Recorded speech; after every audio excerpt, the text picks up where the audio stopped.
Hello my fellow chef knives enthusiasts. In this video I'm going to show you two knives.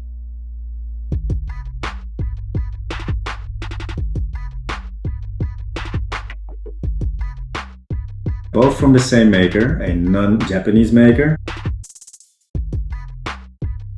His name is Max from Majime Knives. He's based in Atlanta, Georgia in the US. I've been following this knife maker on Instagram. His knives are just scroll stoppers. Whoa, what is that? His knives catch my attention every time I'm scrolling on Instagram. There's just something to them.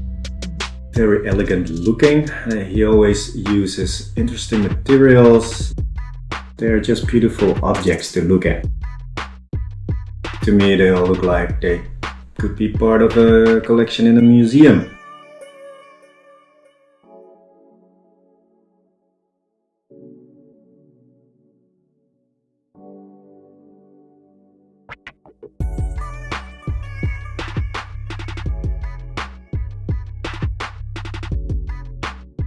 The first knife I'm going to show you was my first purchase from him. The address that they tried to deliver this knife to actually does not exist at all, like my love life.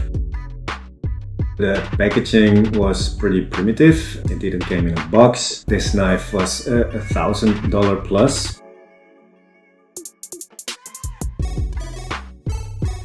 So with a premium priced purchase like this, the unboxing experience definitely could have been a little bit better.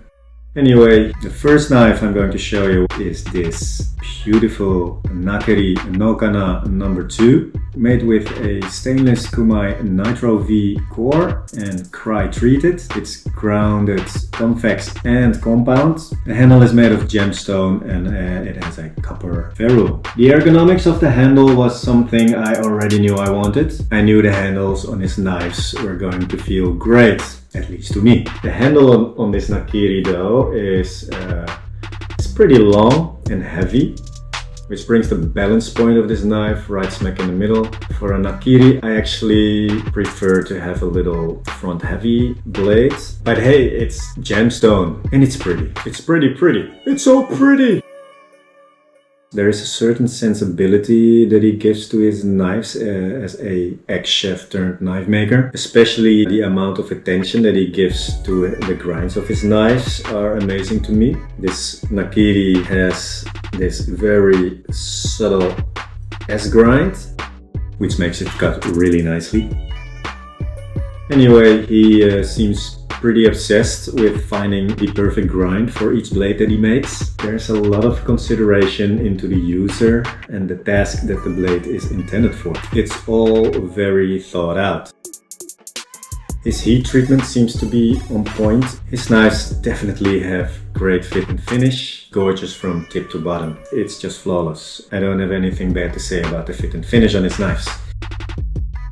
Here's what Max has to say about this knife himself. This Nakiri introduces a newly designed grind that makes this attain a formidable workhorse. While it draws inspiration with a cleave cut, it is very thin behind the edge, but holds its balanced weight to make it chop through anything without regard. This Nakiri has added height for knuckle clearance, allowing it to both prep in fine work and larger products, and has the new compound grind for thinness and ease of resistance when cutting anything.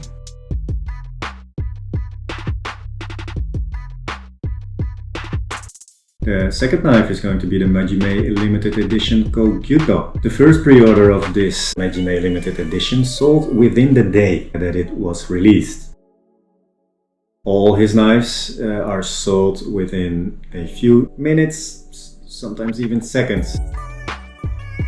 Now let's get this thing out of its box. My cat is always very curious. I love the wax stamp on this box. It makes this simple box looking pretty special.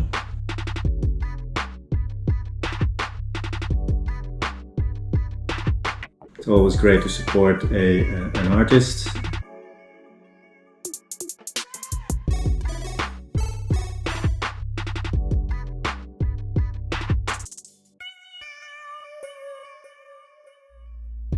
Damn! My cat is really interested in this knife. I think Because of the feather pattern, my cat probably thinks it's a bird. Look, it's a bird!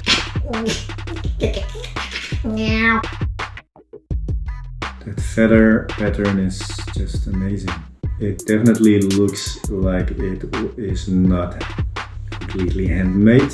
This is way too perfectly executed to be done by human hands.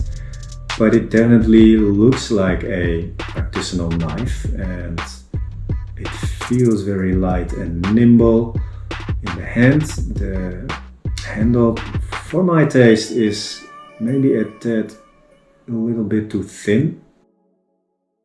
This Majime Limited Edition Ko-Gyuto is made with AEBL stainless steel, cryogenically treated to a 6162 Rockwell hardness. It has a G10 matte black traditional wall handle with a ergonomic copper bolster.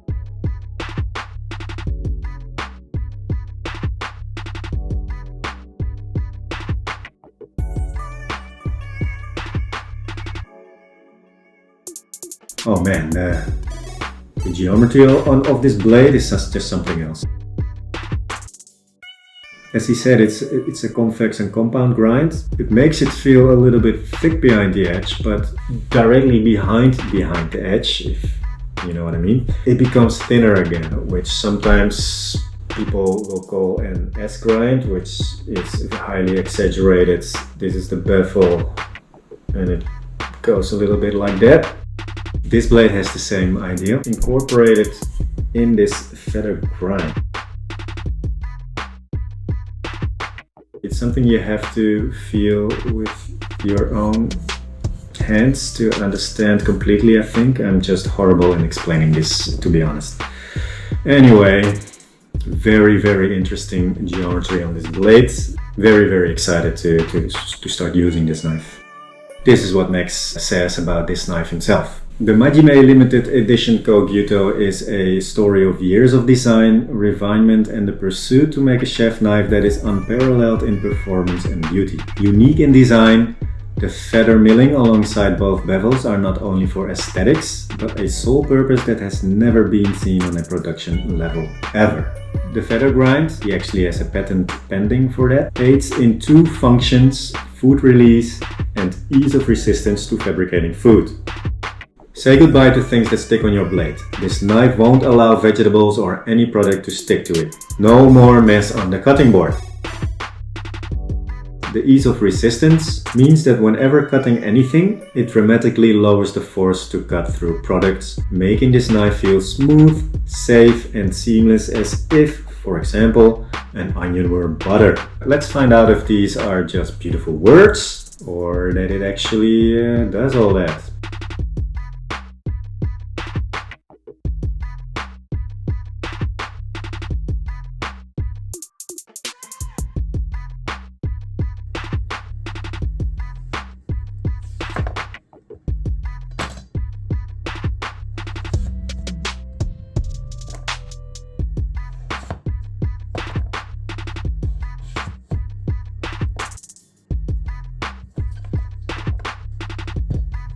The Nakiri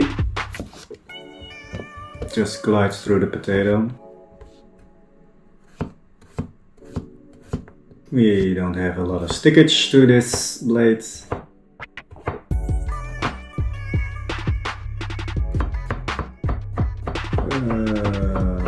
Okay, we do have a little bit of stickage to this blade.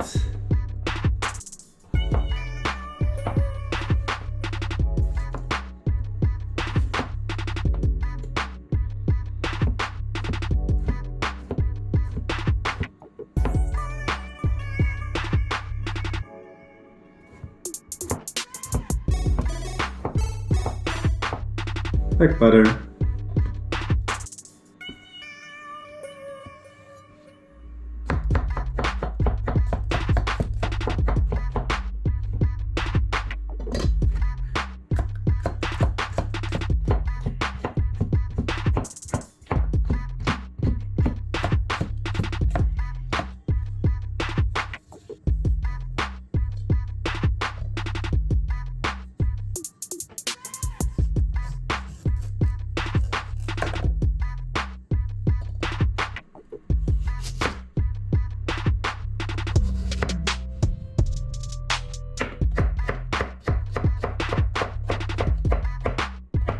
Woohoo! No stickage at all!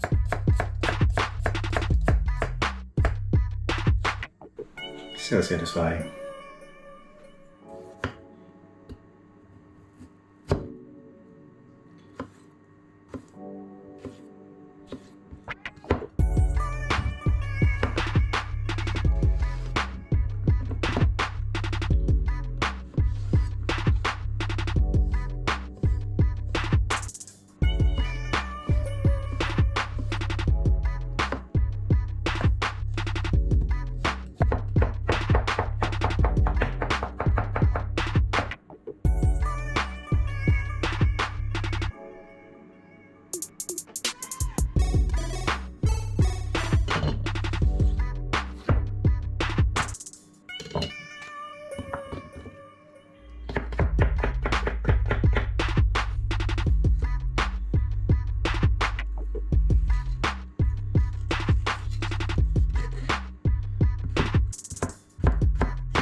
I have to say both knives are performing yeah, pretty good actually. I don't have a lot of complaints. They do what they have to do.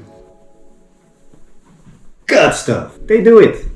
As you can see, the handle on the Nakiri is longer and thicker than the handle on the Ko-Gyuto, while the Ko-Gyuto blade is a 180mm blade and the Nakiri is a 165mm blade.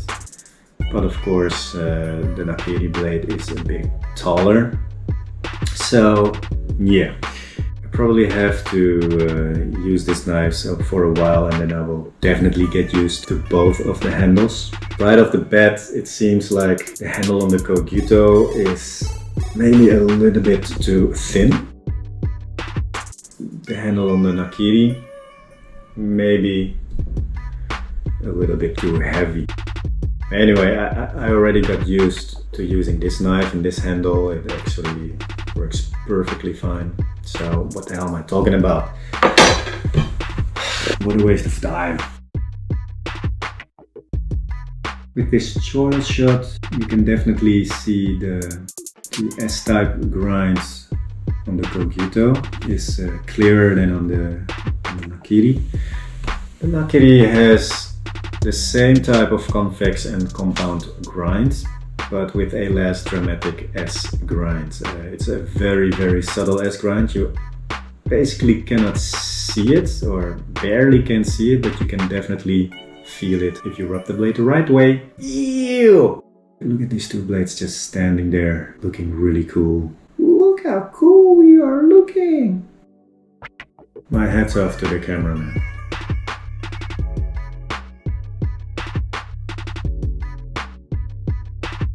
Even though you hate knife nerds like me, not interested in knives at all, if you see these knives, you gotta admit they are beautiful things.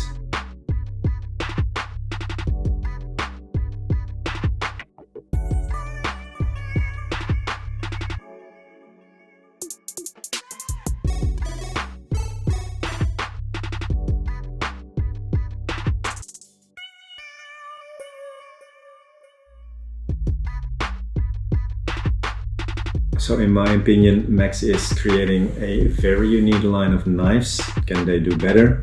Probably yes, but am I happy with how they perform? Hell yeah! They're good performers and have this signature look to them. In my humble opinion, Max from Majime Knives, he's the real deal.